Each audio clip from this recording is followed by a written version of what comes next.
Hi everyone, this is Jamie White, branch manager at the Scott and Wesley Garish Library. It's starting to get colder out there and it's a great time to snuggle up with a cozy mystery. Here are some of our recommendations. First we have Chocolate Chip Cookie Murder by Joanna Fluke. Hannah Swenson runs the town's most popular bakery, but her baking and her business come into question when the delivery man is found dead outside her shop with her cookies surrounding him. Can she clear her name and her reputation? Each book in this series is filled with great recipes. Then we have Arsenic and Adobo by Mia Mananzala. The description on the back of this one is great. When Lila moves back home to recover from a horrible breakup, her life seems to be following all of the typical rom-com tropes.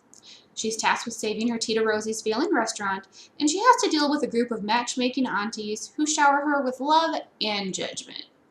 But when a notoriously nasty food critic, who also happens to be her ex-boyfriend, drops dead moments after a confrontation with Lila, her life quickly swerves from a Nora Ephron romp to an Agatha Christie case. Then we have some pet cozy mysteries. We have Miss Ruffles Inherits Everything by Nancy Martin. Sunny McKillop is new to town, and she's working for the wealthiest woman in the community, Honey Bell Hemsley. When Honey Bell dies suddenly and suspiciously, her will is full of surprises. She leaves her estate to her dog, Miss Ruffles. If Sunny can take care of Miss Ruffles for a year, she'll get $1 million. But nothing comes easily. Can she keep herself and Miss Ruffles safe while also seeing if Honey Bell was actually murdered? And then we have Doggone It by Spencer Quinn.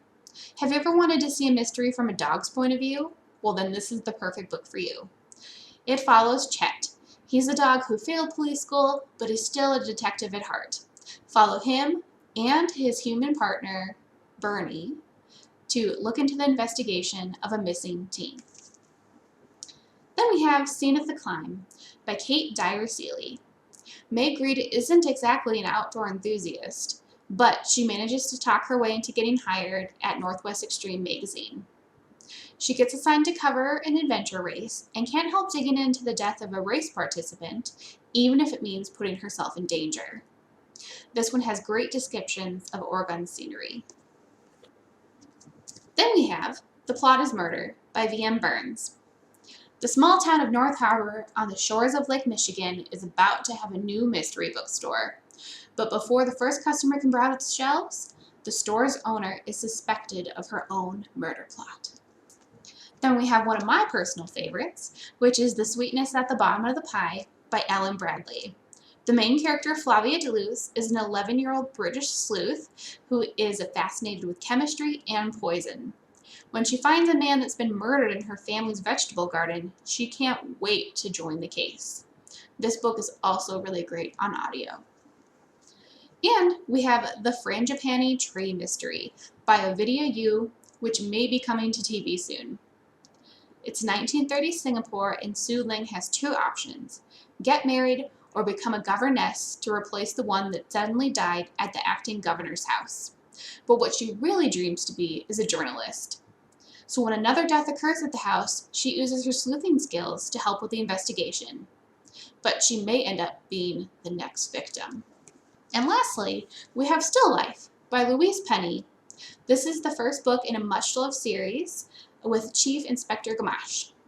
When Jane Neal, a well-loved artist in her community, is found dead with an arrow wound to her chest, the inspector must discover if it was merely an accident or something much more sinister. Those are all of our recommendations today. Thank you for listening. If you want help getting one of these books or would like more recommendations, reach out to us at 907-343-2975 or askalibrarian@muni.org. Thanks.